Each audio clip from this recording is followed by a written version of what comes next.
आज का टॉपिक है इंटरकनेक्टेड डिस्ट्रीब्यूशन सिस्टम। मतलब विद्युत वितरण प्रणाली के 3 प्रकार होते हैं। पिछले वीडियो में बताया था मैंने रेडियल प्रणाली तथा रिंग प्रणाली।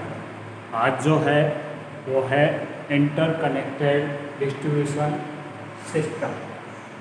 इंटरकनेक्टेड डिस्ट्रीब्यूशन सिस्टम में 2 या 2 से अधिक 33 kV / 11 kV distribution sub station को आपस में संयोजित किया जाता है। इन्हें आपस में संयोजित करने के लिए जैसे कि चित्र में दर्शाया गया है, जिस स्थान पर विद्युत शक्ति का वितरण करना उसमें फीडर को रिंग के रूप में फैला दिया जाता है। जैसे फीडर को रिंग के रूप में फैलाया गया, इसके बाद इस फीडर को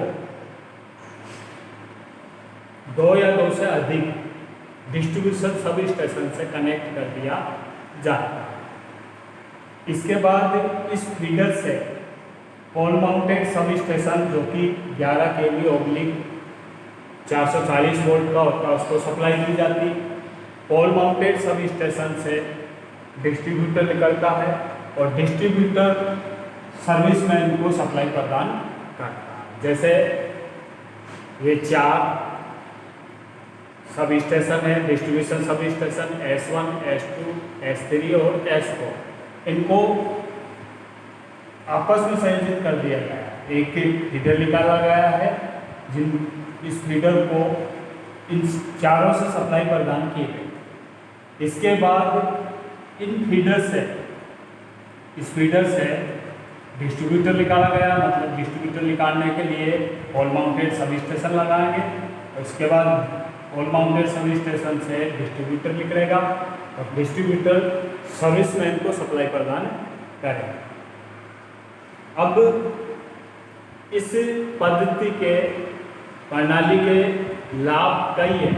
जैसे यदि किसी सब स्टेशन पर लोड अधिक है और दूसरे सब स्टेशन पर लोड कम है, तो जो कम लोड है जिस सब स्टेशन पर उसके द्वारा जिस सब स्टेशन पर ज़्यादा लोड है उसको सप्लाई प्रदान कर दी जाती है। इसके अलावा किसी सब स्टेशन में यदि फॉल्ट आ जाए या मेंटेनेंस करना हो, जैसे मान लो इस सब स्टेशन में फॉल्ट आ गया या फिर मेंटेनेंस करना है, तो इसको सप्लाई को काट दिया जाएगा इसके द्वारा प्रदान की गई सप्लाई को।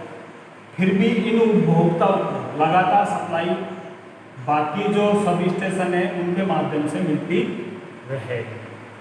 तो इस तरह से समय समय पर प्रत्येक सब स्टेशन का मेंटेनेंस किया जा सकता है। साथ में जब लोड किसी भी सब स्टेशन पर कम है तो दूसरे सब स्टेशन को लोड प्रदान कर दिया जाता है, जिसके कारण दक्षता में बढ़ोतरी होती है। इसके अलावा यदि फीडर में कहीं पर फॉल्ट आ जाए तो भी उपभोक्ता की सप्लाई बाधित नहीं होती। जैसे मान लो इस जगह पर फीडर में फॉल्ट आ गया, फॉल्ट आने की वजह से इन उपभोक्ताओं की सप्लाई बाधित नहीं होती, क्योंकि फॉल्ट आने पर इस सब स्टेशन के द्वारा इन उपभोक्ताओं को सप्लाई मिलती रहेगी।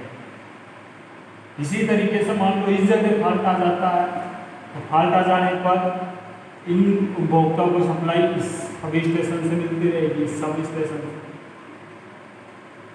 और इन उपभोक्ताओं की सप्लाई इससे और इससे मिलती रहेगी। फॉल्ट आने पर इन उपभोक्ताओं की सप्लाई बाधित नहीं। इस तरह का जो वितरण प्रणाली होती है उसे बोलते हैं इंटरकनेक्टेड डिस्ट्रीब्यूशन सिस्टम।